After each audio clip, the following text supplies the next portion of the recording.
I guess it is now 5:56, it'll be hopefully 7:56, but if all goes well, maybe sooner. We will hear from the Information Commissioner as part of the committee's study on government's response to COVID-19 pandemic. Today's meeting is also taking place in the new webinar format. Webinars are for public committee meetings and are available only to members, their staff, and witnesses. Members may have noticed the entry into the meeting was much quicker than they have them in the past and immediately entered into the active participants. All functionalities for active participants remain the same, staffed with the non-active participants only, and can therefore only view the meeting in gallery view. I would like to take this opportunity to remind all participants to this meeting that screenshots or taking photos of your screen is not permitted. To ensure an orderly meeting, I would like to outline a few rules as follows. Interpretation of this video conference will work much like in the regular committee meeting. You have the choice at the bottom of your screen, either the floor, English, or French. Before speaking, please wait until I recognize you by name. When you're ready to speak, you can click on the microphone to activate your mic. When you're not speaking, your mic should be on mute. To raise a point of order during the meeting, committee members should ensure their microphone is unmuted and say point of order to get the chair's attention. In order to ensure social distancing in the committee room, if you need to speak privately with the clerk or analysts during the meeting, please email them through the committee email address.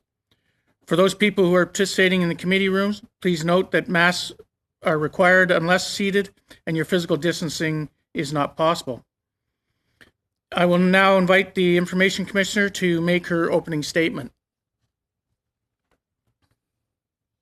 Thank you, merci. I will be brief. So thank you for inviting me to meet with you once again to discuss the access to information during the COVID pandemic. In my previous appearance before this committee, I conveyed the message I have consistently reiterated since April of last year.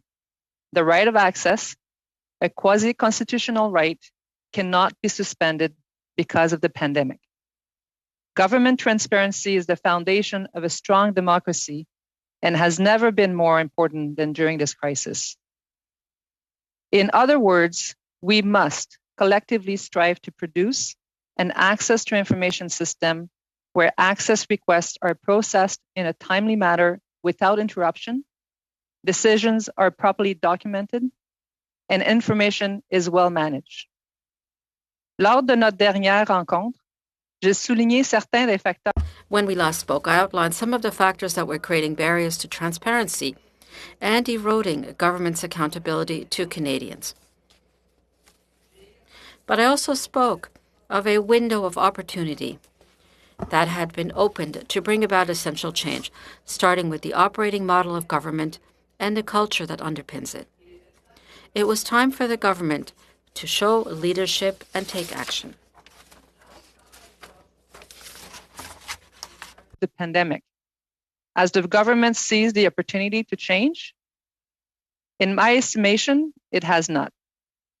At least not to the extent I would have hoped and Canadians might have expected.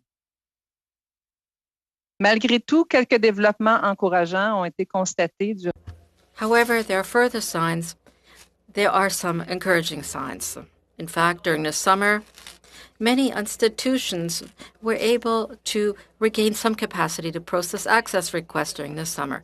I want to take the time here to recognize the extraordinary efforts of the employees with federal institutions who work diligently to get ATIP operations back up to speed and respond to Canadians.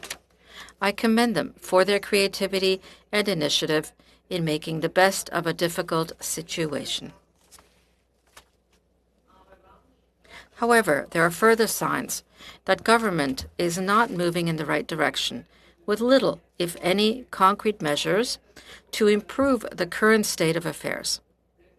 The postponement of the launch of the new ATIP online system is one such example. That a report on the review of the access to information regime announced by Minister Duclos would only be submitted next January. On February 3rd, during a conversation I had with Mr. Duclos, I took the opportunity to remind him that the principles of openness and reasonable timeliness must be respected. I also pointed out, as I have done more than once, that there were and continue to be concrete steps that can be taken immediately and which do not require any legislative change. I have now also reached out to other ministers who oversee what I called our 15 top institutions, and I asked them to speak with them about the state of access within their own institution and to discuss how, as leaders, they must be part of the solution. In a submission I shared with Minister Duclos and that published on my website last January, I outlined some of those steps that I believe could make an immediate difference. They include steps to address the following 4 issues: inadequate leadership and a lack of clear guidelines on transparency and disclosure expectations, a pressing need to innovate and to allocate enough resources to the access regime, the necessity to properly document decisions and to efficiently manage institutions' information, and the declassification of records on a timely manner. Pour conclure, permettez-moi de... In closing, I return to my familiar refrain. The government must act without delay. I will now happily respond to any questions you may have. Thank you very much, and thank you for your presentation. So we will now go with our rounds, and in order to...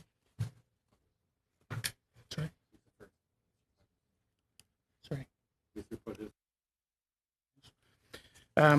What I would suggest, just due to time and because of the debate or the voting, that we will just go through the first 3 rounds, and we will just do the first 3 rounds. We won't do the fourth round today.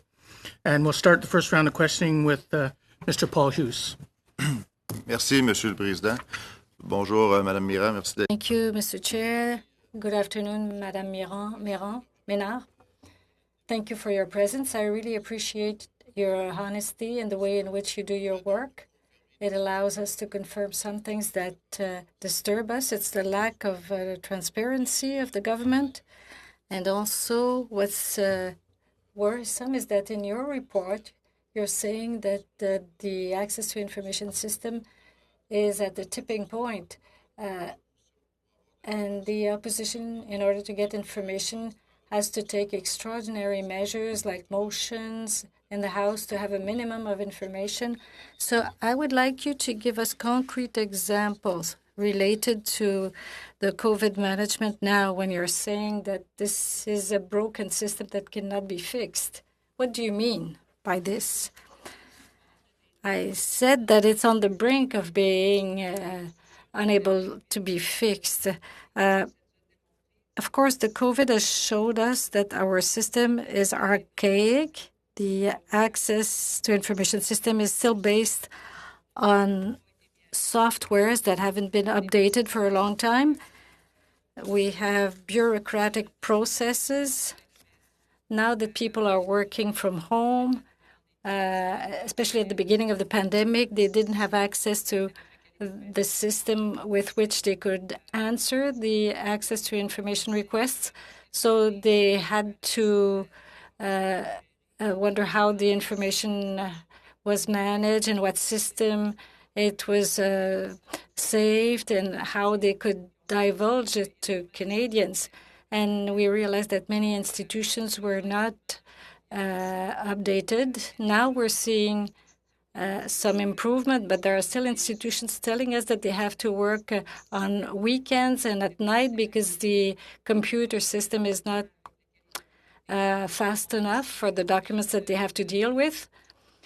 And we also have some people who tell us that the people responsible for documents, people that create documents and programs, very often don't want to go to the office to go and get the documents that are an answer to a request of access. So it's been very difficult since people cannot go to the office and work from home. So we're still wondering how we still have so many files on paper. they're not digitized. So how can we transfer documents to Canadians without going through the mail?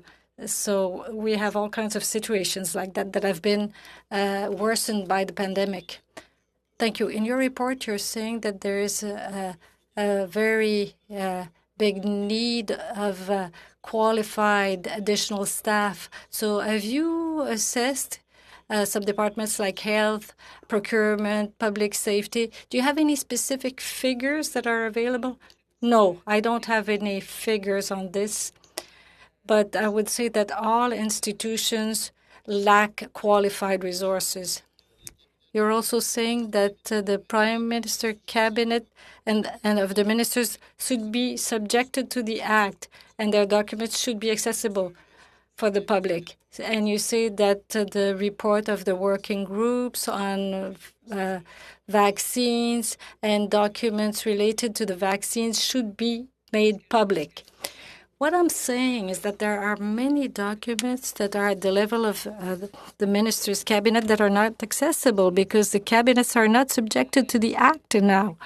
The only documents that they have to give access to are the documents that are indicated in Part 2 of the Act concerning proactive release, and those documents were already proactively released in the past. So now there are a lot of exchanges between bureaucrats and the ministers' offices, the employees of ministers, and all this is protected by the fact that it's part of the cabinet confidence, or those are documents that are at the minister's office. Even for the special group on vaccines, who has discussions concerning the various vaccines, I don't have the specific information on this group. Sorry.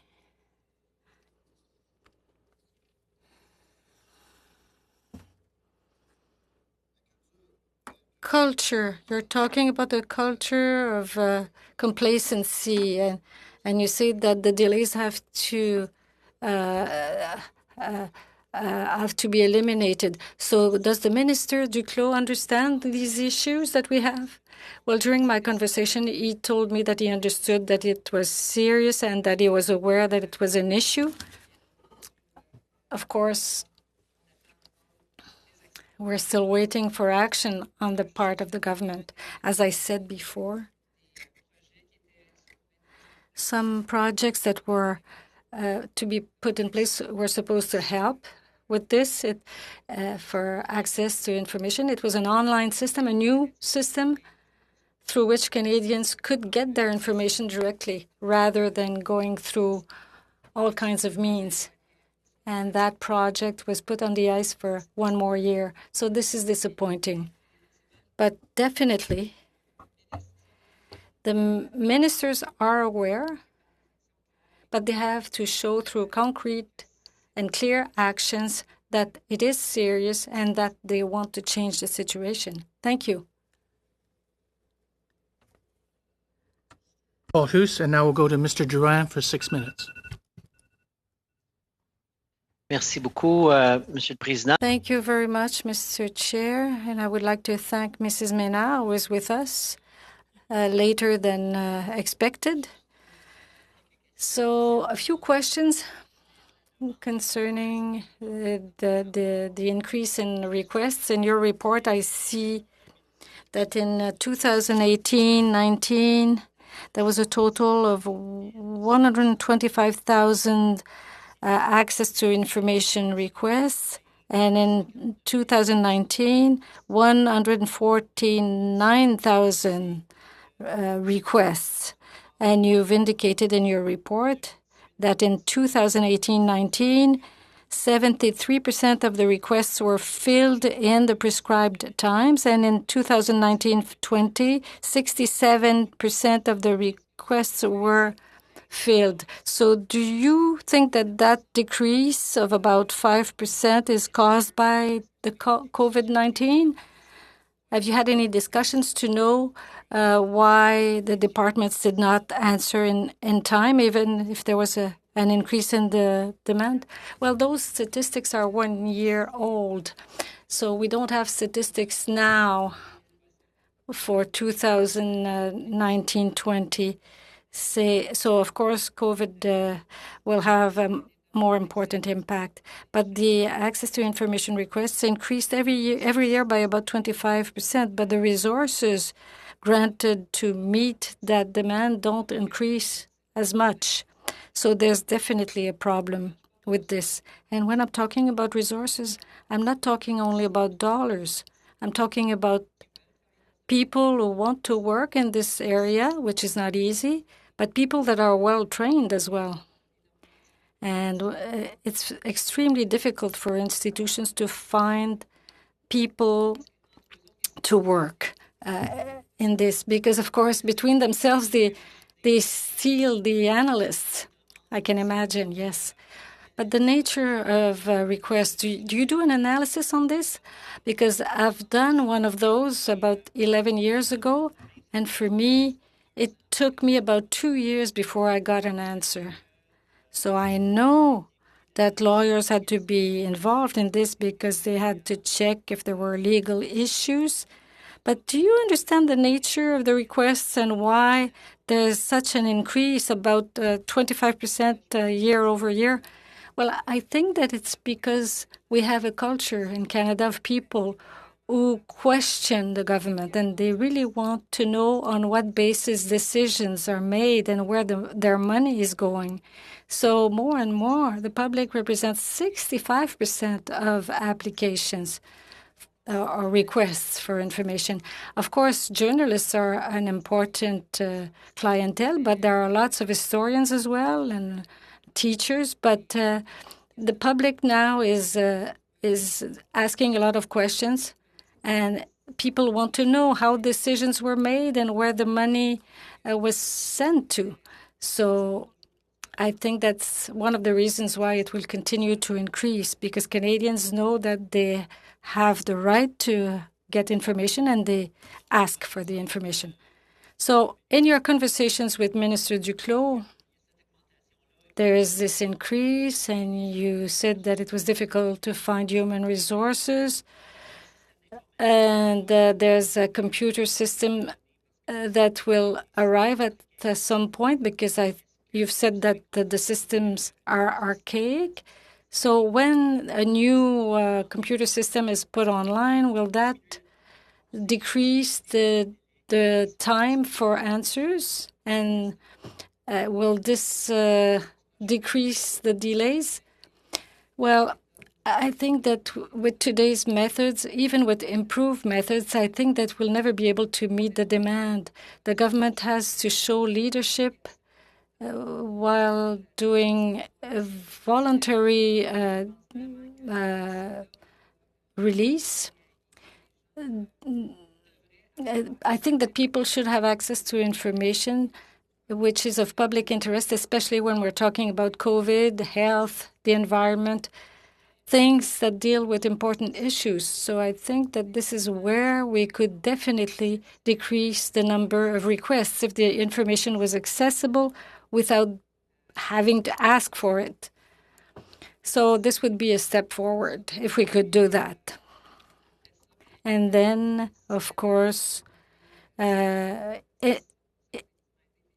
to innovate, of course, because the resources will never be sufficient. Surtout les demandes qui requièrent un peu plus de... Oh. Sorry. Yeah. So I suppose that ATIP requests that require a legal analysis doesn't matter what kind of computer system you have, it will take some time to be assessed. Sure, in terms of institution, they have to check out the information and see whether, because there's protected information. But usually, anything that has to do with litigious affairs or that need lawyers' advice are not the problem. This is when there are exclusions that are discretionary. Then people never really use their discretion for divulgation. They try to redact because they're afraid that some information might not be interpreted the right way, and I think that's where there's more consultation, back and forth consultations among lawyers and other people. On a parlé la dernière fois. We talked about it last time. Thank you very much, Mr. Drouin. We'll now go to Ms. Vignola for 6 minutes. Merci beaucoup, Monsieur le Président. Thank you, Madame. Thank you, Mr. Speaker. And thank you, Madame Ménard, to be back among us. Well, there's this part of information, and there is the private identity of people. In the case of PC, the different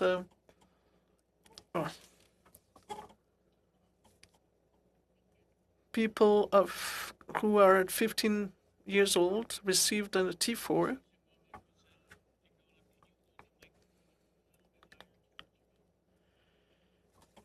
Et ici, est-ce que c'est mieux?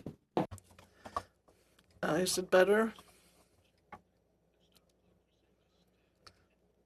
Est-ce que c'est mieux, Monsieur Kitchen? Is it better at that height? So I won't start from the start, but I would want to know about identity theft, etc.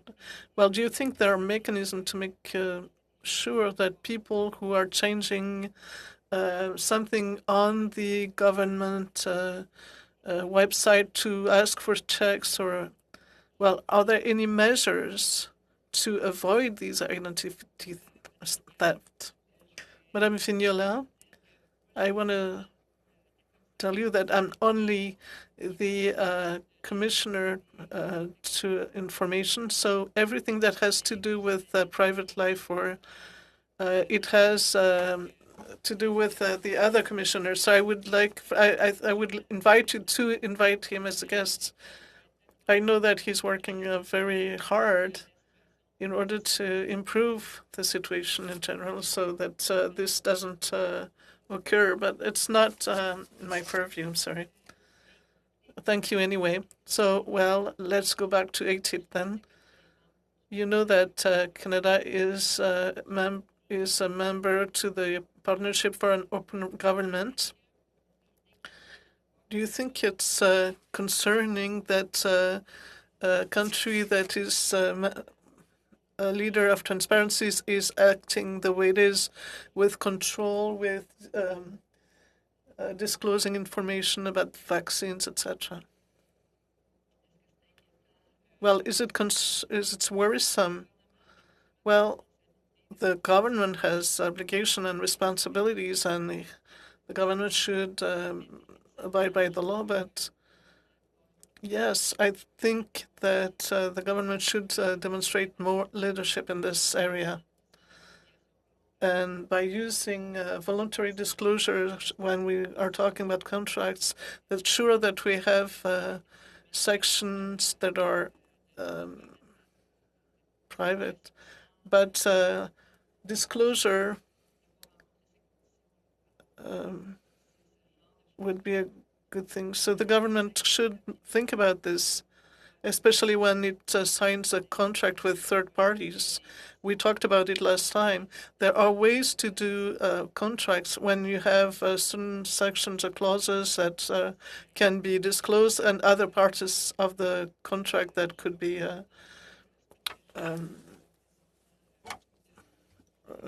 secret. Well, I can't say much about it because we have inquiries in this area, but the Canadian government has the opportunity to show leadership in this area. Thank you. So in the supplementary estimates, here the government received $2 billion for permanent resources and $100,000 to receive for ATIP.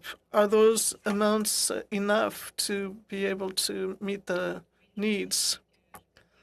Well, I would say that I was very pleased to see that there was a temporary amount for 4 years was transformed into permanent budget. So it allows us to get people to train them and to retain them. To have a program for retention is a very good thing. And I would like for institution to get the same support so that they can actually answer us, because I may have more inquirer, but the institution do not have more analysts. And in that case, it's difficult to do these inquiries. How many analysts should an institution have as a medium number? So how many analysts should be necessary to support EDIP and to help you in your work? Well, it's very difficult to answer because each institution has a different level of need. The institution that treats immigration receive like 100,000 requests, ATIP requests per year, and it takes like 10 to 20 minutes or 30 minutes. We met with them to understand the situation. So you need a lot of analysts, but you don't need to spend so much time per dossier. But then you have other institutions where you have 10,000 pages for an ATIP, and then you need a lot of people to verify everything. So the needs are different. I think they should each year verify what kind of request they had and how they treated it. And we also meet analysts that were perhaps trained by the Treasury Board. That could be an ideal situation, because then we would have a group of people that could work in the different institutions, especially when there are urgent requests. Now we have institutions that have a tip request for COVID, and of course they have more requests, but they don't have enough more resources. Thank you very much, Mr. Chair. And I'm going to start off with a bit of a summary in terms of how I've understood the briefing by Commissioner Maynard, and then I'm going to ask the Commissioner to basically let me know how she feels about that assessment. And the takeaway is that this government that claims to be open by default, that the access to information system had already entered into a critical phase before the pandemic, and if I understand correctly, could soon be beyond repair if certain serious problems are not resolved. This is it came off as very alarming. And the overall message that I took is that the Commissioner has identified the following issues as key in improving our country's access to information. You've stated, I think here today quite clearly, and I thank you for your candor, that there's inadequate leadership and a lack of clear guidelines on transparency and disclosure expectations, that there is a pressing need to innovate and to allocate enough resources to the access to information system, that there is a necessity to properly document decisions and to efficiently manage institutions' information. And then the fourth point that I took away is the declassifications of records in a timely manner. Does that accurately represent kind of your briefing to this committee? Sorry, I was on mute. These are the four pillars I find that are key for the system to better operate and to be a better access system for our Canadians. And those are actions that the government does not need legislative changes to put in place. A better legislation will definitely go a long way. I think a lot of people know that our Canadians, our legislation has been changed a little bit last year, but it's still a 34-year-old legislation mainly. We're better. We did better with the changes, but it's not perfect. So those will definitely be welcome. But the steps that you mentioned, better leadership, directive, no compliance on not accepting delays. It's almost like now the 30-day timeline. It's okay. It's just a suggestion, yeah. Yeah, I know. I really do appreciate your candor. This is really important. Again, a government that claims to be open by default in almost every mandate letter, giving directions to ministers to be open by default. And yet we hear time and time again the challenges that have been presented, not just from you, but from the public as well. We heard extensive testimony and suggestions around whistleblowers and previous aspects. And so, you know what, when I look at like to the south, to the American example, a place from which we like to pretend we're so far further advanced in government, there are multiple ways in which proactive disclosure happens there that doesn't happen here, as it relates to lobbyists, as it relates to, you know, just the way in which these files are managed. At the beginning of the pandemic, the Treasury Board Secretariat tracked the operation status of the federal institutions' ATIP offices and found that 46 out of the 265 offices can operate at full capacity, and that all but one were operating at partial capacity. To what extent has the federal government kept you informed of the status of ATIP offices within federal institutions? I have been receiving the updates, and they do a survey with all the institutions every couple months, I think, or maybe monthly. The only problem with those updates is they don't say to what capacity. When they say partial capacity, we've noticed that with respect to our complaints, we've been dealing with analysts at the beginning who only had cell phones. They didn't have access to their server. They didn't have access to their files. So now most of them do have access through a laptop from home, but they don't maybe have access to top secret files. They don't have access to paper files. So those partially accessible files or ATIP units, it can go from 10% to 90%. You know, it's a very it's hard to know exactly what it means. So, but the Treasury Board is sending us the results every month or every couple months. And so you're unclear about why some offices are able to operate at full capacity or partial capacity while others not at all? Like what is the reason and the rationale they're providing you for these inadequacies? Every one of them have different challenges. We talk to somebody like Library and Archives who are dealing with a more enormous amount of paper files because they're historical files. So these people, when they were told they cannot access the office, had a huge challenge in front of them to respond to access requests. You have other group who are dealing with very secret documents or classified documents. And then again, nobody can work from home, or very limited people can work from home on secret documents. And then there's also those department who the like I said earlier, the OPI, the people who have access to the document that you're asking as a Canadian, they don't see ATIP as their primary activity. It's not part of their work. So that's where I talk about culture change. We need our public servants to see this as their responsibility. It's not just the analyst at the ATIP office that needs to work on ATIP files. It's all of our job. We are all responsible. So when I create a document, I need to know that that document could be accessible, and that if somebody asks for it, I have to know where it is, and I have to be able to provide it to my ATIP analyst in a very timely manner, because they have 30 days to respond to that request.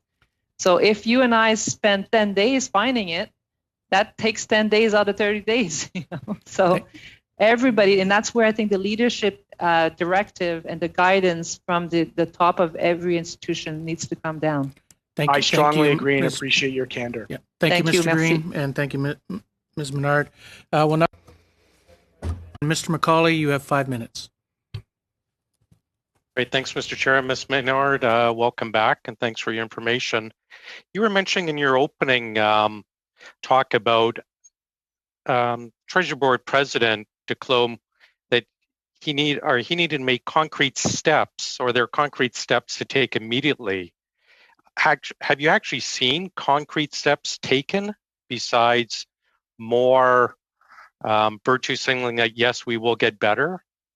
At the beginning of the pandemic, I saw a letter that Mr. Duclos sent to the institutions, reminding them of their... A letter does nothing, let's be honest. Has anything concrete been done, in your view? Not to my knowledge. No? Okay. You mentioned 15 departments that you highlighted. the primary departments. Has there been any follow-up from your department or yourself about those identified departments? So last Friday, I sent an invitation to the ministers responsible for those 15 institutions, and I asked them to meet them personally. I think that they don't know what's going on. I really think the leaders of these institutions are kept often in the dark, or they don't want to know what's happening. Right. What have you asked in that letter to those 15 departments? Have you asked for, I want this, this, and this, or we'd like to see this, this, and this? I asked for a meeting so that I can tell them for each, because each of them is different. They all have different challenges. So I want to be able to tell them which one are responsible. You commented to, I think, Mr. Green, government needs to take leadership in disclosure and ATIPs. Like how and who? We've seen the Treasury Board, he's appeared before us, but then nothing seems to be getting done apart from empty promises. What needs to be done? What leadership has to be taken by the government and by who? They need to take risks. They need to change their software. They need to look at innovation systems. They need to tell their people that they are responsible for access requests. They need to put it in maybe in their performance evaluations, and that's going to be leading to the performance pay at the end. Manager needs to know that that's part of their job, and that they have to motivate their people to respond. It also has to come from the ministers to start it off with their deputy ministers and ADMs. Exactly. The comment about not accepting delays. My office submits quite a few ATIPs a year. Almost every one of them is past the 30 days. Every one of them we file a complaint with your department, and that we receive a note back that yes, the department is in breach of the Access to Information Act, but nothing gets done from there. Like, what is the point of all of this? Is it just to make MPs feel good that, oh, look, they were in breach? Is there any accountability for the departments they continually breach? And this goes long before COVID. So I don't accept any of the excuses from the department, so it's COVID. This goes long before that. I agree. And COVID is just one more excuse, as you say. Yeah. But under the old act, unfortunately, my office and me, I only had the authority to make recommendations. So if somebody was in breach of the timeline, I could recommend that they meet a new timeline. And but now I do have the authority to order an institutions to respect a certain timeline, and I've started doing that. Okay. It has showed some changes. How do we follow up and get that order then? We submitted an ATIP recently, and we got a note back. It would take 8 years, and all we asked for was emails on one specific contract and 5 low-level employees who were grading the contract, and we came back 8 years. How do we get your department then to force Public Works to do their jobs instead of what appears to be hiding?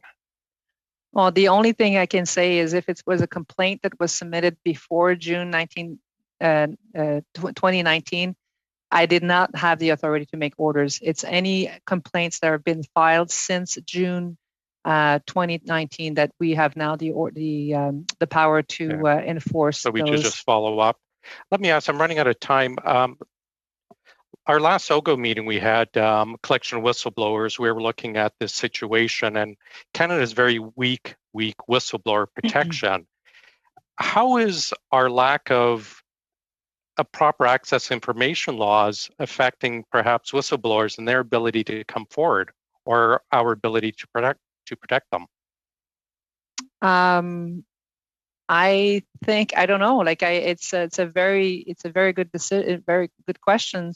I don't have the I don't see the, like, to me, I think the whistleblowers, they need to be able to access the information, and then people have to be able to know what's going on. So that's where the link is. But between my office and what the legislation is, I'm really only responsible for making sure you're getting the information, and I'm trying to do that as quickly as possible. Great. Thank you. Thanks. Thank you, Mr. McCauley. And now we'll go to Mr. Weiler for 5 minutes. Thank you, Mr. Chair, and thank you, Commissioner Maynard, for joining our committee again today. Maybe first question here. We have heard that there has been a sharp increase in the number of requests coming in this year. What would you? Why such an increase this year? Actually, this year, I think because of COVID, the demand has been less. I think Canadians have other concerns, like especially their health, but their demands it seems to be increasing from December. Like I've seen an increase lately, but we don't have statistics because the Treasury Board, like I was saying earlier, their statistics is always based on the previous year. Which is something that I recommend in my submission to Treasury Board is to change that so that we have relevant statistics that are taken every couple months. I have a colleague in Scotland that does that, and it's a lot more useful, when you know exactly what's going on in the system. But this year, based on our complaints, it seems to have slowed it a little bit. But last year, 2019 and 20, it was an increase. And it's just like I said earlier, Canadians just need to know. They ask for the information. They know they have a right to access. And they won't stop asking for the information when they believe that they are entitled to it. And with respect to the increase last year, could some of that be as a result of the increased amount of proactive disclosures, or what would you account for the increase for the year 1920? We saw a slight increase, but with some disclosure, like the briefing notes. Now now how for proactive disclosure, people have to provide a list of titles of their briefing note that was issued during the month. So but it was always requested before, so that's not new. I think what really is increasing the demand is any new crisis, any new decision. So we saw, with the contract of vaccine, now there's a lot of people asking for that information. As soon as it's something that hits the news and that's really important for Canadians, like CERB, how much money is being spent on this and how many people, Canadians, are getting it. What are we doing with our students? What are we doing with, so that is what brings the access. One incident can create a huge surge of demand. So it's really difficult to know exactly what. And that's why I think we need surge of analysts to deal with those too, because institutions are not equipped to respond to those surge.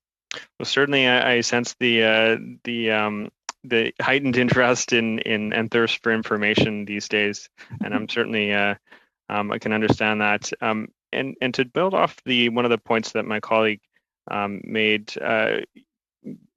when you receive the additional funding, the $2.2 million as part of SUPS B, how has this funding been used, and how many new analysts have you been able to hire to help you in the work that you're doing? We unfortunately only received the money by December. How as I am, it was a great news, but it took a process to get the actual fund. So we were able to start hiring people. We are right now in the process of doing a selection process for 25 new investigators. But I did also hire last year 12 more. It's unfortunately COVID has slowed down the process. It's more difficult, but it's still possible. So we're doing it. We have a pool right now of 500 candidates that are willing to come to work for me. So it's very encouraging. But we still have to do the testing and the interviews. So hopefully I can use that pool to help other institutions get their analysts too. I'm trying to make good use of this time that we're going to be spending on hiring people. But yeah, the majority, 90% of my money is going to hire new investigators. Absolutely, and one of the things you identified was some of the challenges with the older and or archaic systems that we're operating with. And I'm just wondering if you've made specific suggestions for the type of software that the federal government should look at adopting that could help speed up the process. Unfortunately, we don't have the technical, experience with the different software. There's many of them. I think they have done right now a search for a contract at the TBS level. But what we've been saying is look at what other institutions are doing. For example, Transport Canada is doing really, really well with managing their information electronically. So between the institutions, we will refer them to another institutions and say, go find out from them and talk to their IT people and talk to their managers and see how they're dealing with this. For example, following the special report with the RCMP, I'm sure you may be aware of this, but there was a lot of issues with the RCMP process. They are also in contact with the D&D, who's made a lot of changes. So I think between them, there's some good practices that they can learn from each other. And if we can help, we will. We put them in contact, but we don't have the expertise ourselves. Thank you, Mr. Weiler and Ms. Menard. We'll now go to 2.5 minutes. Ms. Vignola.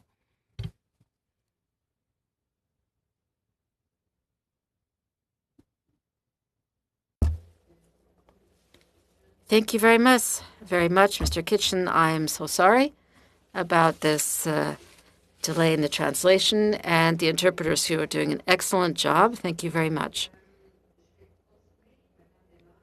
So, Mrs. Menard, you mentioned that you were able to hire 25 persons thanks to the 2.2 additional funding you received, and that the departments need more analysts. But in your opinion, on average, how much funding, additional funding, would departments require in order to be able to hire analysts? Well, once again, that's very difficult to say because each department is different. We're also seeing a major difference in how various analyst positions are classified depending on the institutions. That in and of itself is a problem because they don't deal with the analysts the same way, to the extent that some have AS positions, other PN. So the transfer of knowledge and skill might in itself be difficult. There's also the training provided by Revenue Canada, which is online for their own analysts, is an excellent training, but this training cannot then be delivered to analysts for national defense, for instance, because they don't deal with the same type of information. It's very difficult to assess how many analysts are required, but every year the institutions have their own statistics as to how many requests they receive per year and how much they were able to process and how many remain in their inventory. And I think it's here where we need to have a wake-up call, a kind of red flag, because if the inventory continues to grow, they are not heading in the right direction. At times, we need one additional consultant. We can also call on consultants who can come and work for us, but that is, of course, only a temporary solution.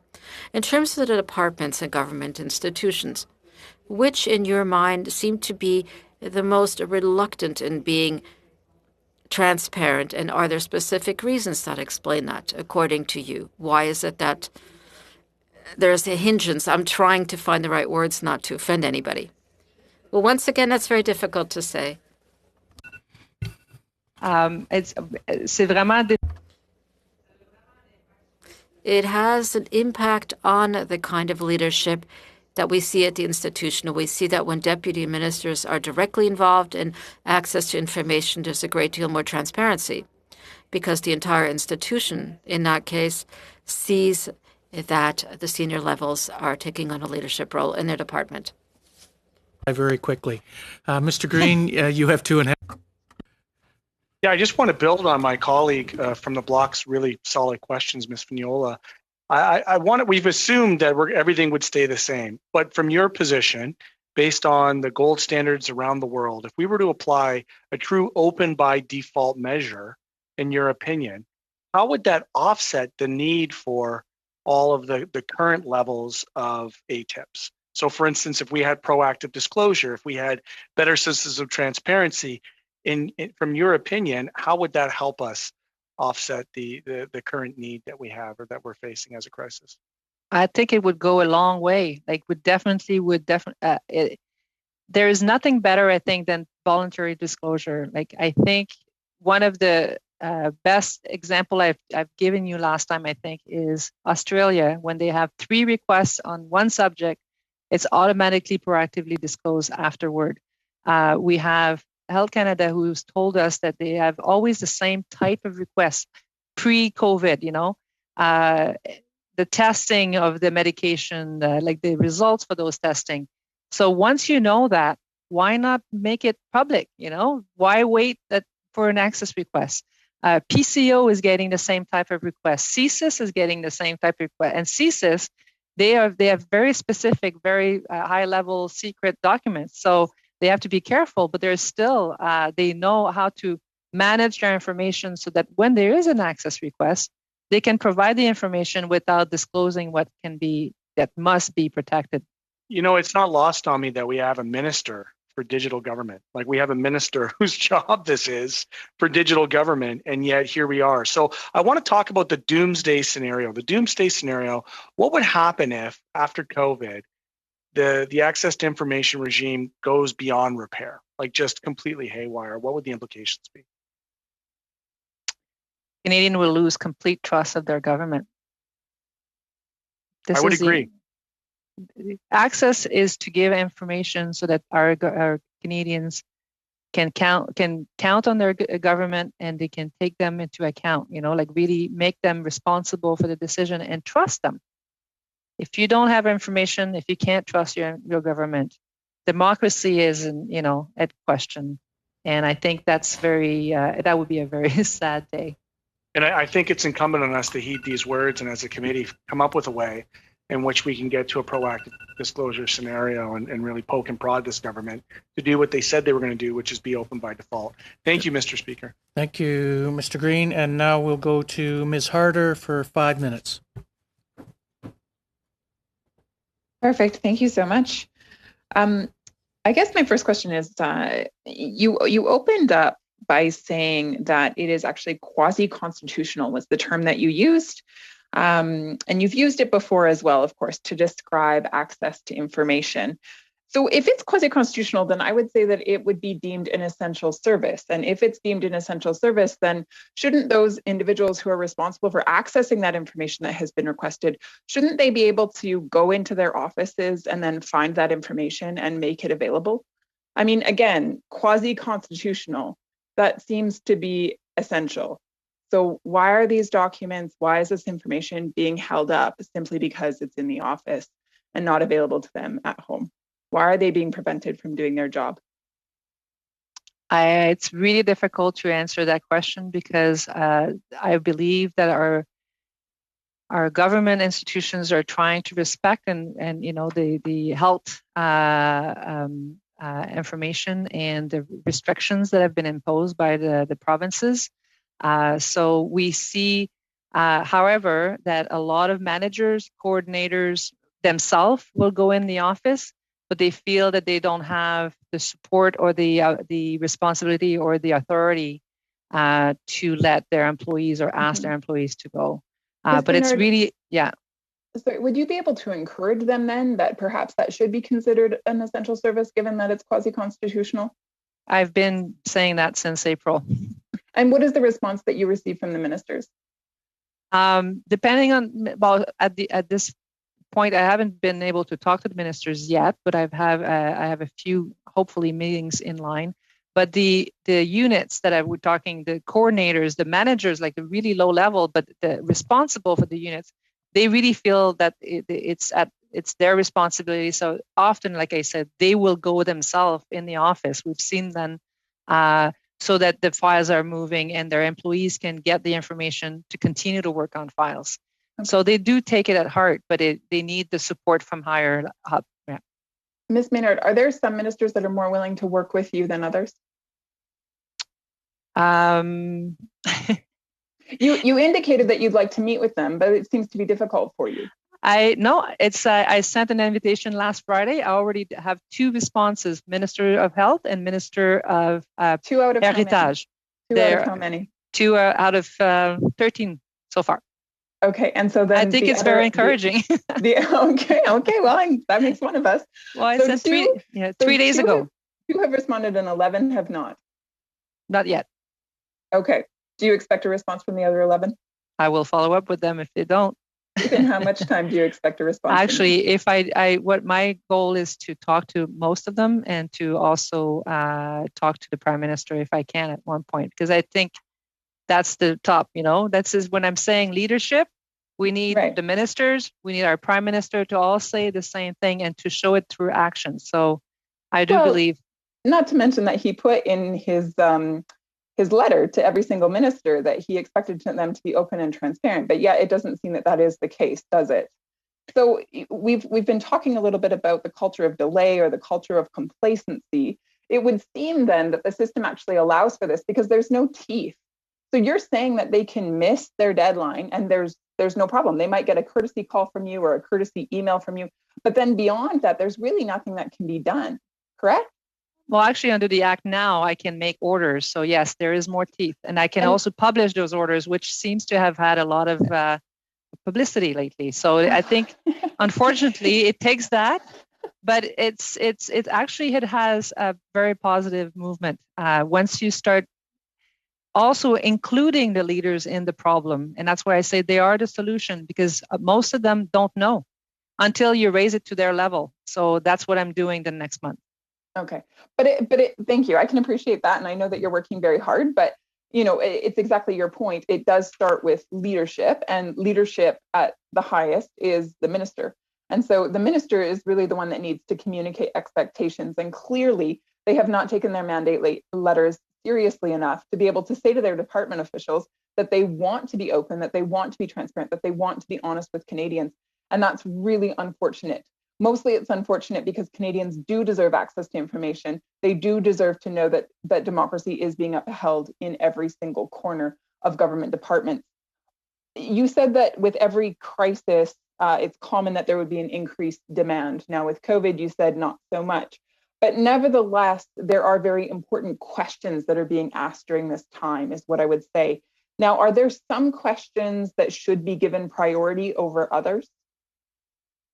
I do believe that anything with a public interest should be at the top of their priority. So this is something I also recommended, that the Act itself be amended so that it is one of the purpose of the Act is that we're doing this for the greatest of the public interest. So if there is something that usually would be protected, but there is a real public interest like vaccine, environment, health. Sure. It should be definitely something that they should keep in mind. Thank you. So, Ms. Thank Menard, you, Ms. Harder. 5 minutes goes by Thank just you, as Mr. quickly as 2.5, it seems. We'll now go to Mr. Kazmierczuk for 5 minutes. Thank you very much, Chair, and thank you very much, Commissioner, for your responses. I've been following this discussion quite intently. Most of my questions are sort of nuts and bolts question. I read the most recent ATIP, the statistical report that was put out. And I noticed that about 74.8% of requests are directed at one ministry, which is the Ministry of Immigration, Refugees, and Citizenship. Can you maybe explain why and give us a sense of the kinds of requests that are being requested of the IRCC? Yes, and you will be very pleased that in the next month or two, I will be issuing a special report with respect to what's going on at the immigration. So I won't be able to give you too much detail because we're finalizing our systemic investigation. But basically, and I have to say, immigration has been a key player and very collaborative in our systemic investigation because they also want to see if there's a solution to that, what you just said. They received 120,000 requests last year, and it's mainly people who are asking for the status report on their immigration or refugee claim. And there is a portal that gives up some information, but not all of the information that they need to understand decisions. So these are the type of requests that they receive, mainly. Okay, I got you. And the largest source are businesses. Or of requests emanate from businesses. Can you sort of explain that? And how does that relate to the fact that, again, 75% are directed at IRCC? Can you give us a sense of what businesses are asking for? I'm just curious. The businesses, I believe, is the fact that a lot of non-Canadian will use agents or lawyers or company that are experts in doing immigration files. And part of that process involves also access requests. That's what I thought. That's why I just wanted to get that confirmed. That is interesting. The number of pages processed increased dramatically, both in 2017 and then also last year, from about 15 million to 32 million pages. So 17 million increase. In 2017, there was one report that was responsible for 14.8 million pages produced. Can you explain to us what type of request would require 14.8 million pages? And I know exactly which one, but I can't tell you because it was part of an investigation. But prior to 2019, there was nothing in the Act that would allow an institution to refuse to process an access request that was frivolous, made in bad faith, or was completely unreasonable in terms of how impacting the institution. Since the amendments to the Act, there is now a possibility to refuse to act as long as the institution asks for my permission, which we have done once. And we receive about 6 requests so far. But those type of requests would be, I think, one of typically it's somebody that asks, and I can give you an example that's not that example, but somebody that asks for all emails of all the public servant working for this department from 2002 to 2020. That would amount to millions of pages of documents. And we've had, unfortunately, not too often, but we do have people that would ask for that type of very broad, vague, and huge amount of files. So when people or groups of people ask for these types of broad requests, all these documents, what does it do to the system, and what does it do to our ability to again complete the 8 tips that are required and that are important? It really stalls the institution sometimes. Sometimes it's very easy to pull the information, and it's not information that's hard to treat or process.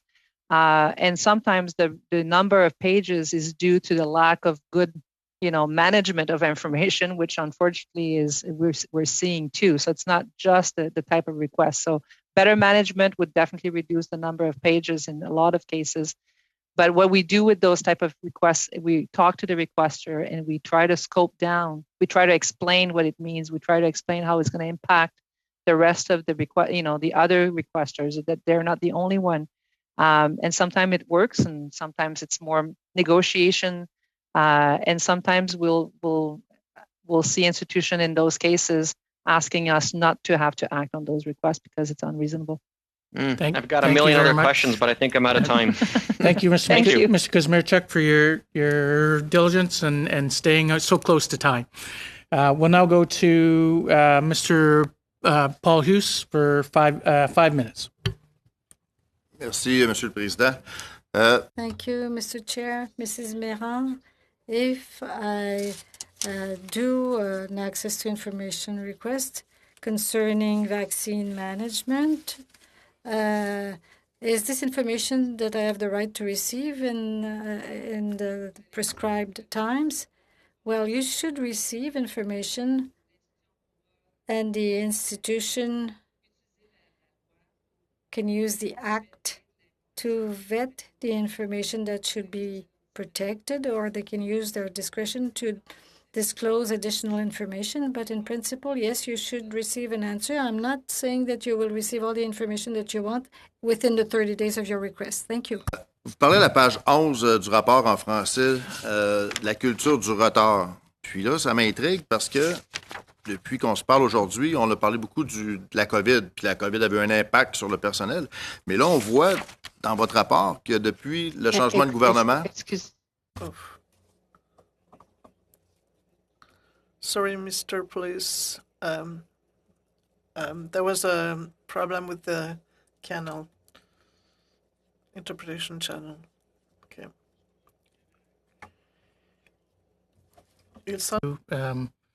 I believe it's been corrected at this point, is it not?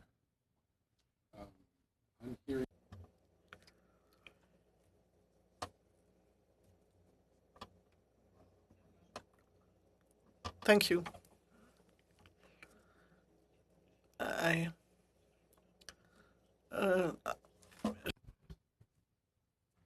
Merci. Thank you, Mr. Speaker. So I'll take my question again.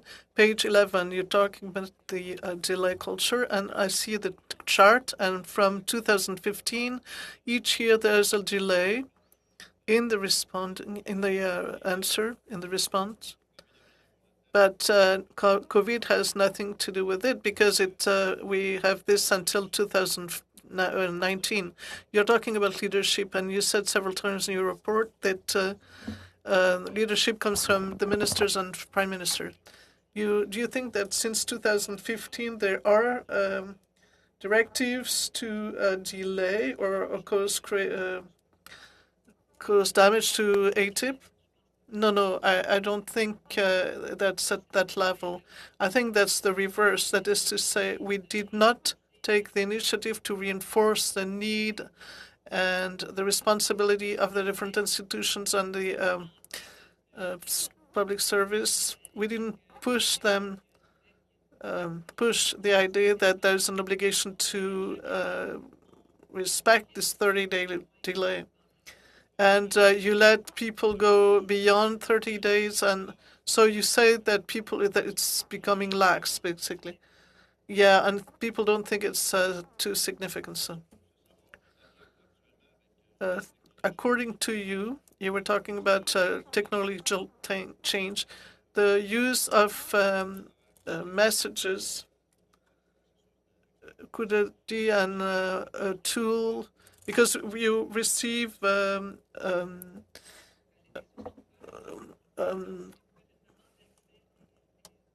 and different emails, etc. The texts are not covered. Yes, they are actually. They are covered. If you get a phone from the government, every text message is covered. But perhaps it's difficult the way these messages are saved. We do not encourage that people should use that for work, like chat rooms, but if they do, they need to take measures to make sure that they keep the information, especially if it's work information and important information for the government. But right now, there is no legal obligation to save it. It's one of my recommendations that it becomes a legal obligation. My last question. Could you give us the top 5 of the worst ministers? I know that heritage was blamed recently, but what are the other ones with we have troubles with? Well, those. Well, it's the matter of the number of complaint. CISIS is the first. Revenue Canada. I had the chart in front of me, and I'm trying to find it again so that I can give you the numbers. But often it's the same ministers, not because I don't do a good work, but because they have a lot of requests, deep requests. And the fact that there is a delay, there's more requests. Mr. McKinnon for 5 minutes. Merci beaucoup, Monsieur le Président. Et, Thank you, Mr. Chair, and good evening to the Commissioner. I thank you to be here. I would like to talk about the commercial secret issue and intellectual property issue, because it's one of the issue for supply. I would like to know what you think. Like if supplier or of a method of service or product, something that has been patented, perhaps that person would be not really inclined to do business with the government if the government is too open in terms of ATIP. Did you think about this issue at all? Yes, obviously. if we are talking about a law that is more permissive,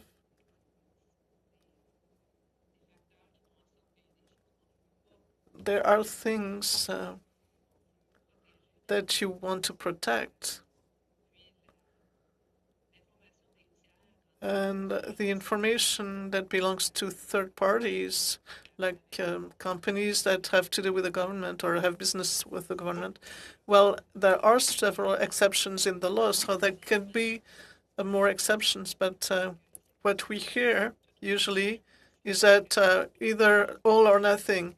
And I think there is a middle. We could say that here are the clauses that are available, and this is what we need to protect. Well, it should be more open because they would know. Right now, we have a consultation system.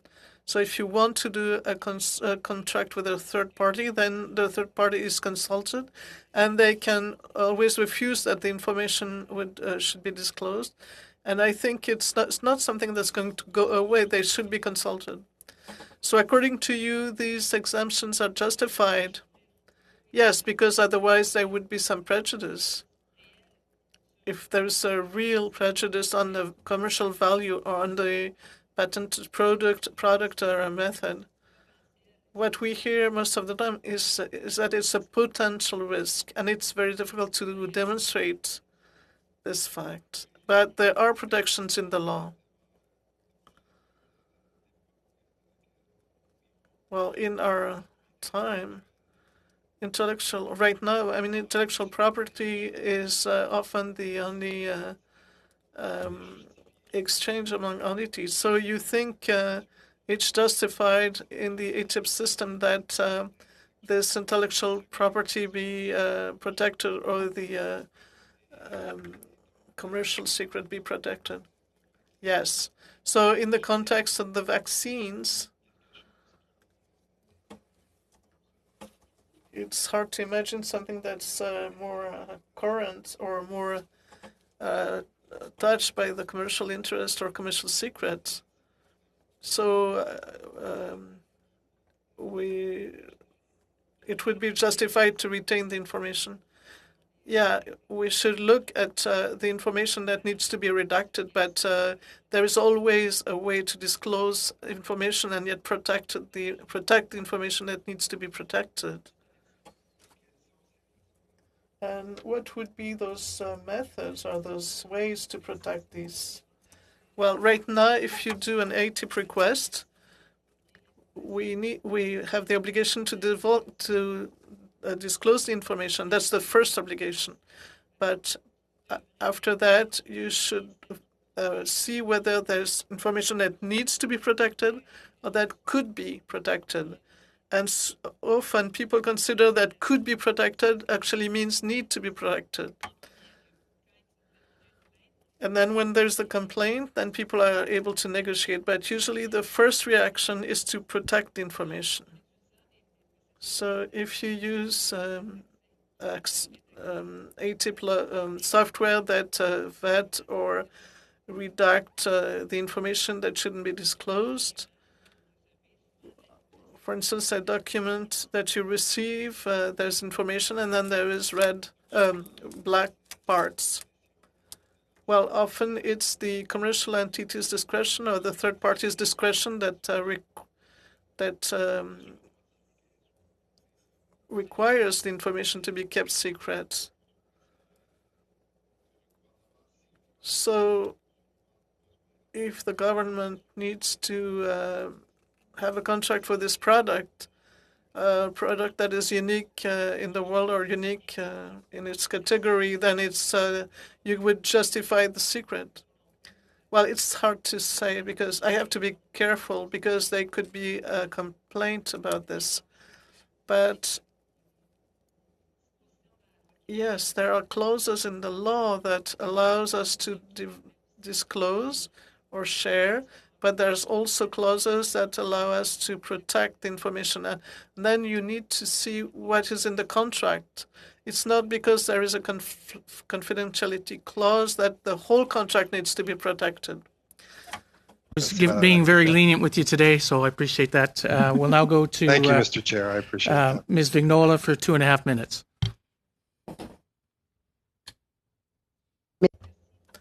Thank you, Mr. Chair. In the course of your work, did you have did some whistleblower approach you? Well, what we have usually is questions from certain people to know how to treat certain action under the law that is my law. For instance, it would be criminal to destroy information, to hide information when you know fully well that it's there, or to pretend that it's not there, or use codes so that the information is not disclosed. So these kinds of allegations, the people who work in ATIP can actually talk to me about that, but not in another, not otherwise. Well, do they do it, or did you not have that kind of complaint or quick questions?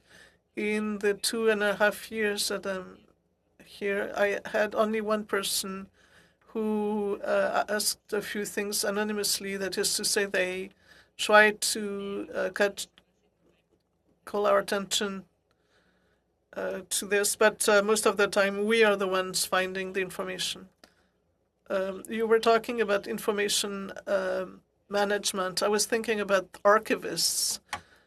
In the past, I heard about ISO 9000, 9001, etc., etc. Well, is Canada ISO, quote unquote, in the way it treats information? Is it good? Is Canada managing information well, or archiving the information well? Well, you would improve the work of people. But the answer is no, we don't manage the information well. People keep everything. With a new philosophy of work, with electronic work, because we have email, 500 pages is nothing new, but we want people to clean intelligently and keep the significant information, and then you have one person responsible to keep the emails or the email exchange, especially if it leads to a decision or to a change in policies or a change in people. We do more email instead of doing meetings. So I have 9 tips how to manage information about emails. So I have a directive about it to manage emails well. But before we had paper files with number. Right now we have folders in our computer. Thank you, Commissioner. Sorry for interrupting you, but we'll go now to Mr. Green for 2.5 minutes. Thank you. I'm going to pick up in that I thought in comparison that the U.S. actually has some better policies in place for access to information, but I'd like to get a more general input on our comparators. How does Canada compare to other G7 countries in terms of our access to information policies?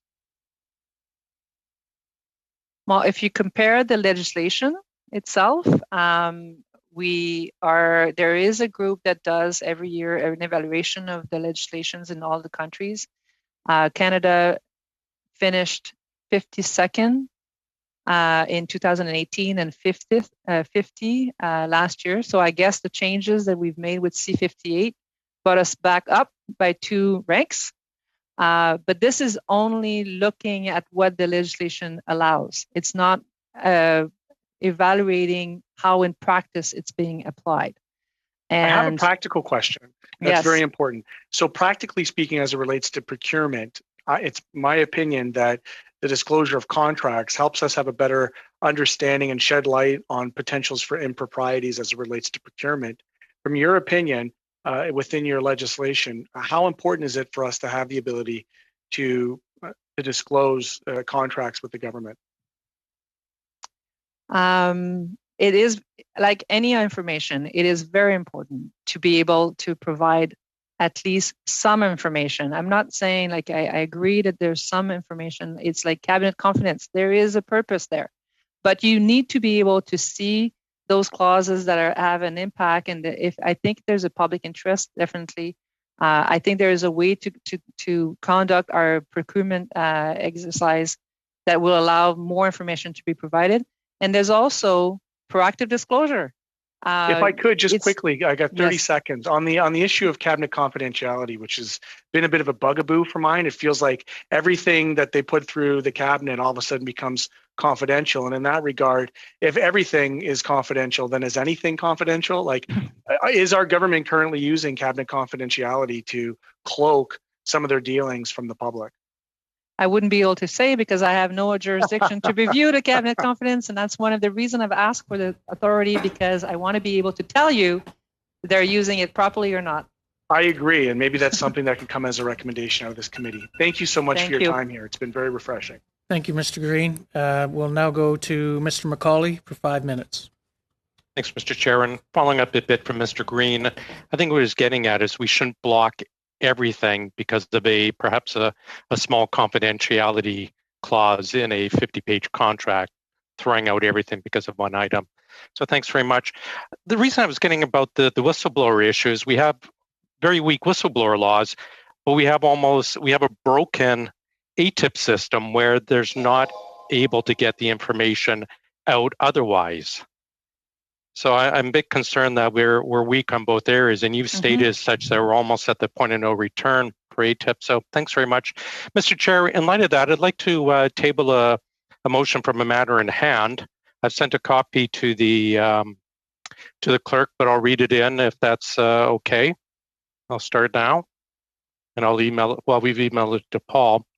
Just that in light of testimony heard in relation to the committee study on the government's response to the COVID pandemic, the government retabled the committee's 2017 ninth report titled Strengthening the Protection of the Public Interest within the Public Servants Disclosure Protection Act, and call on the government to immediately implement or undertake to implement the report's recommendations, and that the President of the Treasury Board appear to provide an update on progress since the initial tabling of the report.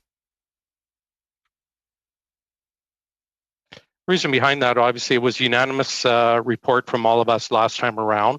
Last time around, you will recall that Treasury Board President Bryson at the time, in committee, committed, plus a motion to come back and explain the government's actions on the whistleblower suggestions. He subsequently refused to return. Of course, now he's gone. We have a new Treasury Board president. We've seen ample evidence of failures to protect whistleblowers, but also failures within the ATIP Act. I think it's a good time to retable a very, very valuable report that all parties supported last time around. Mr. McCauley, just for a point of clarification, where you say that the government retable the committees, are you suggesting that the committee retable? Would that be more appropriate? Yes, I apologize, yes. Thank you. You presented the motion. Is there a call for any debate? I do believe I think I just got to put my glasses on. I see Mr. Drouin's hand up. Mr. Drouin? Yeah, can we actually see the text of the motion? And just trying to get a sense from Mr. McCauley, I know Mr. Green last meeting had raised this particular issue about calling for this report, but we actually had folks from whistleblowing, the whistleblowing community out here. I'm just trying to make the link between the Information Commissioner and what we are studying with regards to whistleblowing being two very different separate issues. I mean, I would have given you a pass, Mr. McCauley, if we had Joe Friday in front of our committee, but I think it's pretty clear that we've heard today, and we just heard the IC state, we have very, very weak ATIP. We have, it's on the system, or it's on the brink. We heard 2 different acts, my friend. Public Disclosure Act and the Information Act are 2 different beasts. I believe it's a matter of hand. I'm sure we can go to the chair to see if it's a valid motion. Mr. Drouin, are you still have the floor? Yeah, I'd like to see it in français, s'il vous plaît. I would like to see it in French, if I may. I went, so. Okay. And it can be tabled this way. What's that? It can be moved. It's just courtesy, Kelly. It's all. Thank you. Thank you, Mr. Drouin. I believe Ms. Vignola, you had your hand up. Is that correct?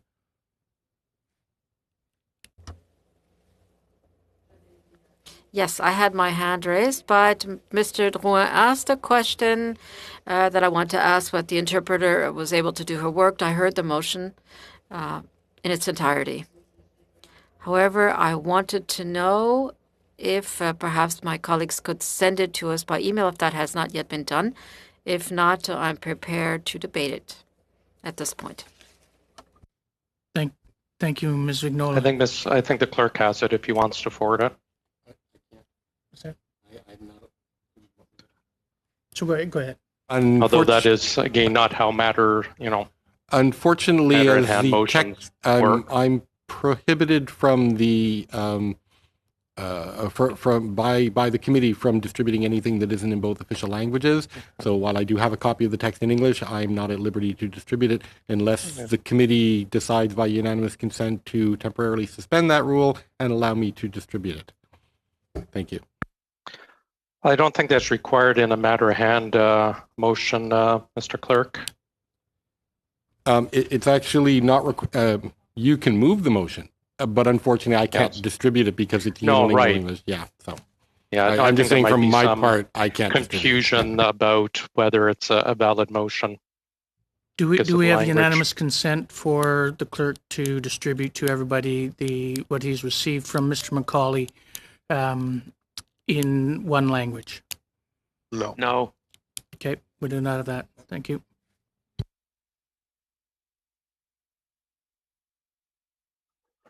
Any other questions? I see Mr. Kazmierczuk. Yes, Mr. Chair, just building upon what my colleague, Mr. Drouin, had asked, can you please rule on the appropriateness of this motion? Normally you require, 48 hours in advance? Okay, not on a matter of hand motion. This seems a matter of hand. I think there's a very tenuous link here, if at all. I'm just wondering if the chair could rule on whether this motion is appropriate. It just seems like we're debating 2 different acts, 2 different issues.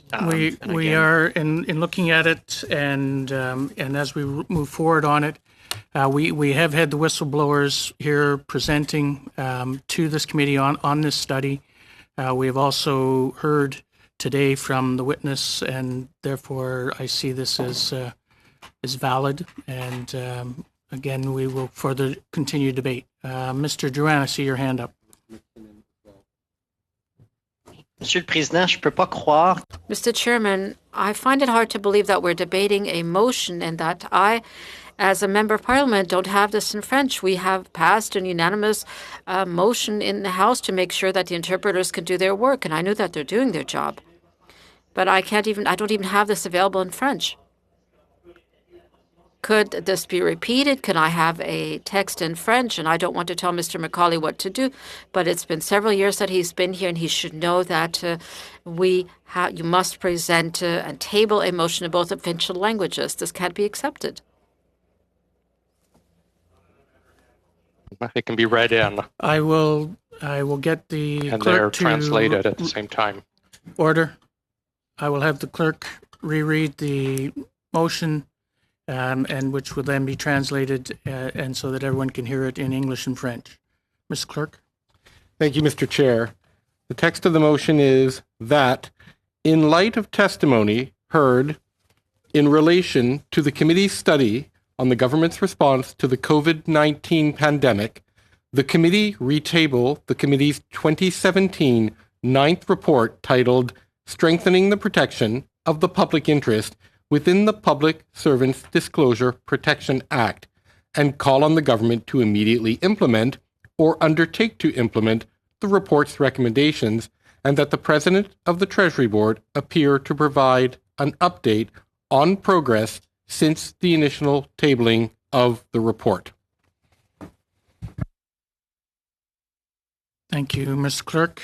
We have Mr. McKinnon next. Monsieur le Président, Mr. Chairman, I'm also struggling to draw a connection between a COVID-19 study for which we have called in the Commissioner of Information to study the various measures taken by the government during the pandemic and during this removal of civil servants from their place of work. That was the reason for today's meeting. And now, in a completely surprising manner, we've received a motion which does not address the issue of COVID, nor does it deal with the Access to Information Act, which was the very reason underlying today's meeting. So officially, I would request that whether or not you believe that this is an acceptable motion, in that it is tied to the session and to the subject before us. I appreciate your comments. I have ruled on this, and we did have the witnesses today talking about this very subject. We have Mr. Drouin. No, are you done, Mr. Drouin? Sorry.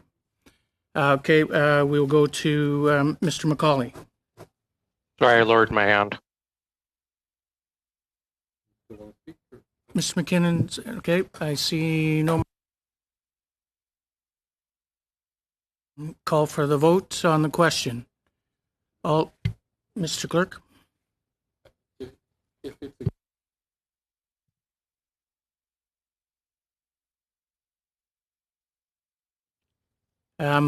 All those in favor? All those in favor? I see. Yep, I see that. Okay, it appears carried.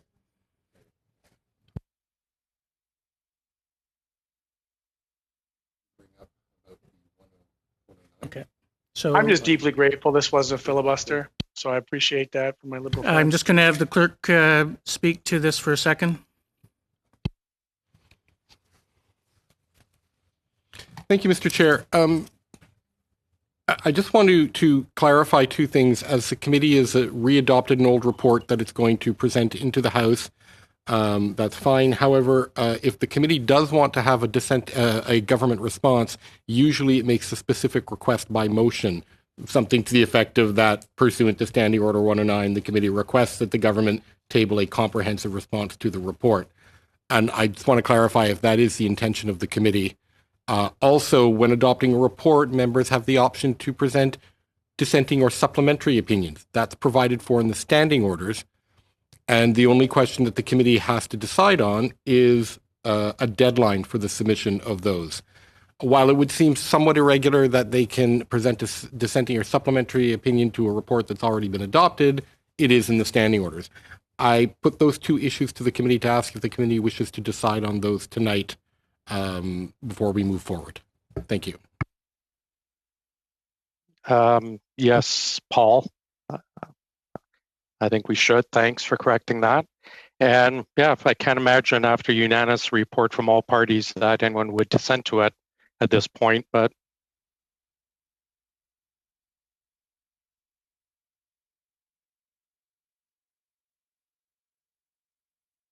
And just for clarification, that the committee agrees that we ask for government response.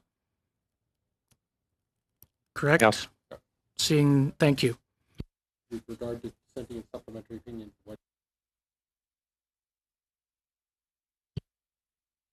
On a deadline for submissions for supplementary opinions, do we want a deadline as in time frame, please? Mr. McCauley, any? Next week, I Next can't week? imagine there would be one because Okay. we all agreed unanimously last time around. I can't imagine things have changed. Okay, we'll Can, give 1 can week we at then. least ask for a standard government response? Which, I mean, what's the standards? 60 days? No, we're talking about, I think, committee offering a supplementary or a dissenting report. Right. Am I right, Mr. Clerk? Yes, correct, for a dissenting report. Yeah. Can I suggest that it be submitted?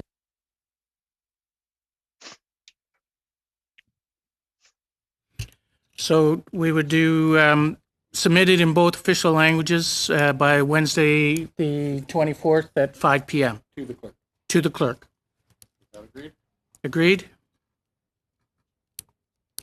Seeing no dissenting votes, we take that as carried. Thank you. Oops, I keep pushing that button. I turned myself off. Thank you. So, Mr. McCauley, your time is up. Mr. Johari, you have 5 minutes. Well, I asked the committee, we will continue. We have one more round with Mr. Johari, and we'd ask Mr. Johari for 5 minutes. And Commissioner, I thank you for bearing with us as we dealt with the procedures as we move forward. And so just one final round with Mr. Johari. Go ahead, Mr. Johari, 5 minutes. Thank you, Mr. Chair. Welcome, Madam Maynard. It's good to have you back. Thank you for the great work you're doing. Madam Maynard, you talked about that the transportation seems to be doing, or the Ministry of Transportation seems to be doing a good job. Can you explain what are they doing different than the other organizations they're not doing? Because they're under the same directive as the TBS. So is it the TBS that's doing a better job guiding them? Is it them, they have a different procedure? What is it, and why do you say they're doing it better than everybody else? I'm not saying they're doing better than anybody else. I say they are in a good example where there's a practice that has been put in place where everything is now done electronically. So this is one of the departments that we've seen has moved really quickly in moving away from paper files. And because it's electronic, it's a lot easier for people in the unit, the access level, to access those documents from all their employees and to exchange it through emails. And so there's no need to go in the office and pay and look at the paper. That's what. There's no department that is perfect under the Act or under, but there's a lot of them that are really trying hard and finding ways to deal with the increased demand or are trying new technology. And that's one of the departments that came to mind as a good example. Fishery and Ocean is another one that's doing really well. So let's take an example. Does fishery and oceans as well as transportation, do they use the same application, or are they using a different application? I don't know. I think because that's one of the problems is that none of the institutions are obliged or are consistent in their use of technology. So there's no imposed technology of how to do your processing.